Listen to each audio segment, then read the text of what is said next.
السلام علیکم ناظرین گرامی، کیا آپ جانتے ہیں کہ حضرت داؤد علیہ السلام کی قوم کو اللہ تعالیٰ نے بندر کیوں بنایا؟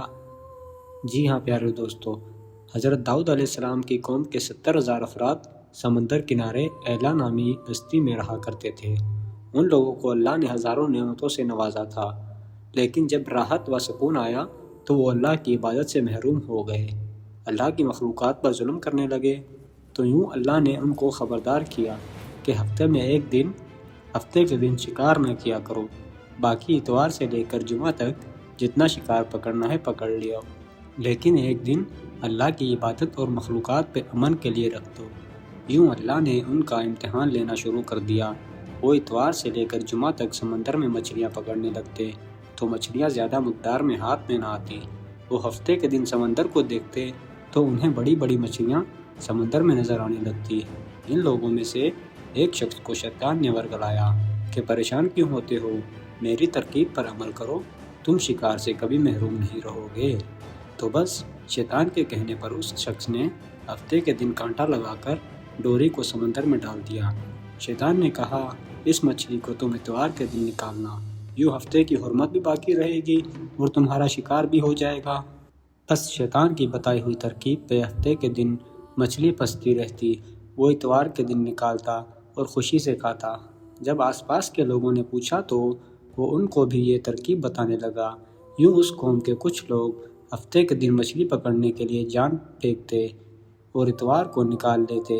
کچھ نے سمندر میں چھوٹی چھوٹی نالیاں بنا کر تالاب بنا لیے تاکہ ہفتے کے دن مچھلیاں یہاں سے گزریں تو اس تالاب میں پھنس جائیں، تاکہ ہم اتوار کے دن مچھلی نکال کر پکا کر کھا سکیں۔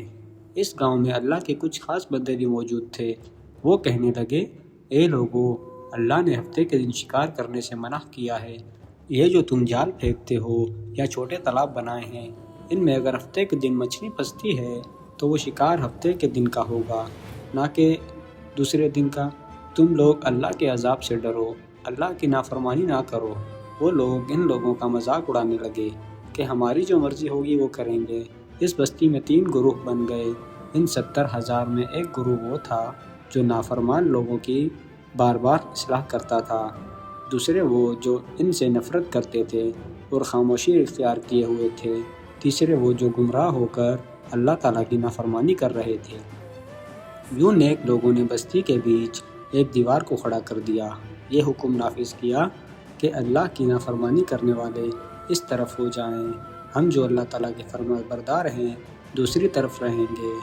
وہ صالح لوگ بار بار ان لوگوں سے کہتے رہے، اے لوگو، اللہ سے ڈرو، قوم سمود کی قوم کا جو حشر ہوا اس کو یاد کرو، اللہ کی نافرمانی نہ کرو ورنہ تم پر بھی کوئی عذاب آ جائے گا۔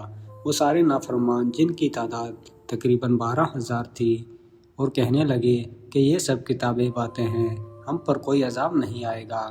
بس جیسے ہی وہ قوم 2 حصوں میں تقسیم ہو گئی، وہ اللہ کے نیک بندے دیوار کے اس طرف تھے، دوسرے وہ جو نافرمان بندے تھے دیوار کے اس طرف تھے۔ وہ نافرمان پوری رات ہنستے رہے، مذاق اڑاتے رہے، اور دوسری طرف اللہ کے نیک بندے اللہ سے مانگنے لگے۔ بس جیسے ہی صبح ہوئی، اللہ کے نیک صالح انسان اٹھے، انہوں نے محسوس کیا کہ دیوار کے اس طرف سے کسی انسان کی آواز نہیں آ رہی۔ جیسے ہی دیوار کے اس طرف چڑھ کر دیکھنے لگے، وہ تمام بندر کی شکل میں تبدیل ہو چکے تھے اور بندروں کی طرح حرکتوں کو انجام دے رہے تھے۔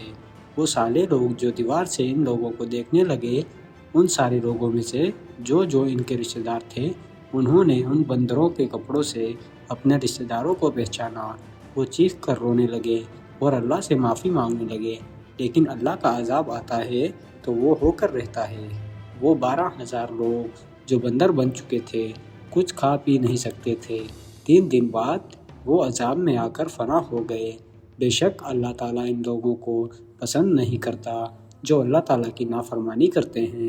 اے اللہ، ہم سب انسانوں کو اپنی فرما بردار بندہ بنا، ہم کو ویسا نہ بنا جیسا تو نہیں چاہتا، بلکہ ہمیں ویسا بنا جیسا تو چاہتا ہے۔ تو ناظرین گرامی، آج کی ہماری ویڈیو آپ کو کیسی لگی کامنٹ میں بتانا مت بھولیے گا۔ ملتے ہیں ایک نئی ویڈیو کے ساتھ، والسلام۔